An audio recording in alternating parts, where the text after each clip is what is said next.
காசாவுக்கும் இஸ்ரேலுக்கும் சண்டை நடக்குது. இங்கே இருக்கிற வேற்று கிரகவாசிகள் மாதிரி இங்கே இருக்கிற வேற்று மதம் சார்ந்தவர்கள் அரபி மண்ணுக்கு சப்போர்ட் பண்ணுறவங்க வந்து காசாவுக்கு சப்போர்ட் பண்ணுறாங்க. அந்த பக்கம் காசாவும் பாலஸ்தீனும் இஸ்ரேலும் அடிச்சிட்டு இருக்கும்போது அந்த பக்கம் பாலஸ்தீனுக்கு சப்போர்ட் பண்ணுறாங்க. யார் தாண்டா நீங்கள் எல்லாம்? சரி, அதை விடு, வெளியூர் பிரச்சனை நமக்கு எதுக்கு? சரி, உள்ளூர் பிரச்சனைக்கு வரலான்னு பார்த்தா பாகிஸ்தானுக்கு இந்தியாவுக்கும் சண்டை நடக்கும்போது இவனுங்க பாகிஸ்தானுக்கு சப்போர்ட் பண்ணானுங்க. உண்மையிலே நீங்கள்லாம் யாருக்கு தாண்டா பிறந்தீங்க?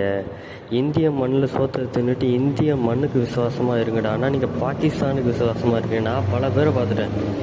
கமெண்ட் செக்ஷனில், இன்ஸ்டாகிராமில், ஃபேஸ்புக் கமெண்ட் செக்ஷன் எல்லா இடத்துலையும் போய் பார்த்துட்டேன். இவனுக்கு சிரித்து வைக்கிறது. இந்தியாவில் 4 பேர் செத்தானே, இராணுவ வீரர் 4 பேர் செத்தாலே இவனுக்கு சிரித்து வைக்கிறாங்க. இந்திய ரஃபேல் என்னமோ அடித்து வீழ்த்தப்பட்டு தான் பாகிஸ்தானால் அதுக்கு சிரித்து வைக்கிறாங்க. யார் சிரிக்கிறா?